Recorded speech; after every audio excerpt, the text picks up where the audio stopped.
तो इस समय जो मार्केट का सिचुएशन है, यहाँ पे इन्वेस्टर बहुत सारी क्वेरी जनरेट कर रहे हैं और सबसे जो कॉमन क्वेरी है उससे रिलेटेड आज डिस्कशन हम आपके सामने रखेंगे।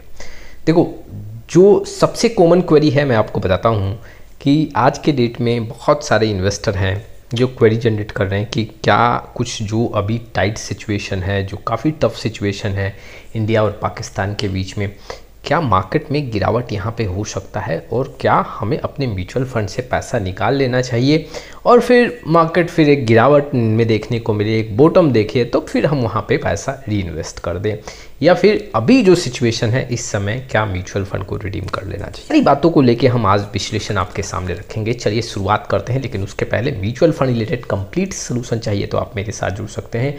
जी हाँ, डिस्क्रिप्शन बॉक्स में आए डिटेल चेक करें और व्हाट्सअप नंबर के थ्रू कनेक्ट हो सकते हैं। सबसे फर्स्ट पॉइंट को समझना पड़ेगा कि क्या कभी हमें ऐसा सिचुएशन फेस करना पड़ा है, मार्केट में गिरावट काफ़ी ज़्यादा हुआ है जब इंडिया और पाकिस्तान के बीच में टेंशन हुआ है।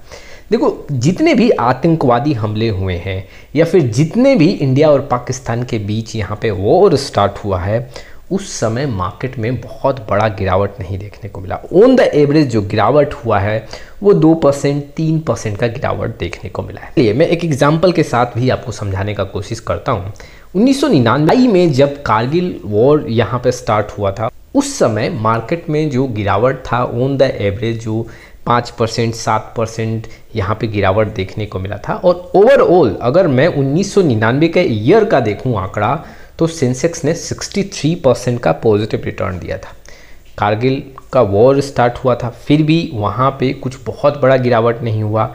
12 मंथ में अगर मैं 1999 का पूरा मंथ का आंकड़ा देखूं तो सिर्फ 3 ऐसे मंथ थे जहाँ पे नेगेटिव आंकड़ा था। सबसे ज़्यादा जो नेगेटिव आंकड़ा था मंथ वाइज अगर देखें, 1999 ईयर की बात कर रहा हूँ, नेगेटिव 11% का था। लेकिन ओवरऑल यहाँ पे उस साल 63% का हमें सेंसेक्स से रिटर्न मिला था। और भी अगर मैं आंकड़ा देखूं तो कहीं ऐसा कुछ बहुत बड़ा गिरावट नहीं देखने को मिल रहा है। तो इस डेटा के बेसिस पे हम ये समझ सकते हैं कि बहुत बड़ा इम्पैक्ट नहीं देखने को मिलेगा।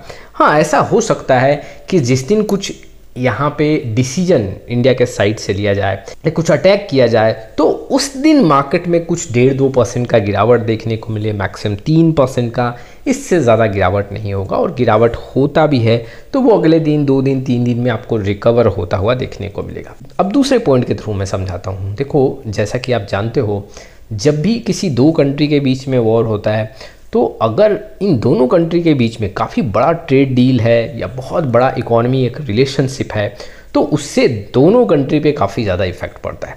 लेकिन अगर देखा जाए तो पाकिस्तान से हमारा जो इंडिया का डील है, जो ट्रेड डील है, वो काफ़ी कम है और आप कह सकते हो ना के बराबर है। तो मान लो कुछ वॉर स्टार्ट भी होता है तो इंडियन इकोनॉमी पे उस पर बहुत बड़ा इम्पैक्ट देखने को नहीं मिलेगा। हाँ, अगर मान लो किसी कंट्री से आपका ट्रेड डील जो है वो काफ़ी बड़ा है तो वहाँ पे अगर उस कंट्री से कोई फाइट होता है तो आपके इकोनॉमी पे, आपके मार्केट पे काफ़ी नेगेटिव इम्पैक्ट देखने को मिल सकता है। लेकिन पाकिस्तान से कोई वैसा बड़ा डील नहीं है, हमारे इकोनॉमी पे भी कुछ ऐसा असर नहीं पड़ सकता अगर कुछ भी वॉर स्टार्ट होता है। इस केस को लेके भी हम समझे तो मार्केट में कुछ यहाँ पे बहुत बड़ा गिरावट देखने को नहीं मिलेगा। जो इन्वेस्टर यहाँ पे ये सोच रहे हैं क्या हमें अपने म्यूचुअल फंड को रिडीम करना चाहिए, क्या हमें यहाँ अपने पैसे को निकालना चाहिए, तो मैं साफ शब्दों में यहाँ पे स्टेटमेंट दूंगा कि आपको ऐसा डिसीजन नहीं लेना चाहिए। आप अपने इन्वेस्टमेंट को कंटिन्यू करो, लॉन्ग टाइम के लिए इन्वेस्टमेंट करो।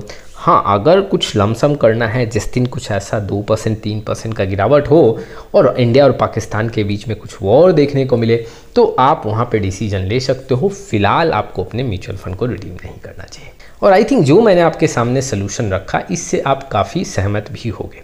अपना राय ज़रूर दें। फिर मिलेंगे एक नए वीडियो के साथ, तब तक के लिए जय हिंद, जय भारत।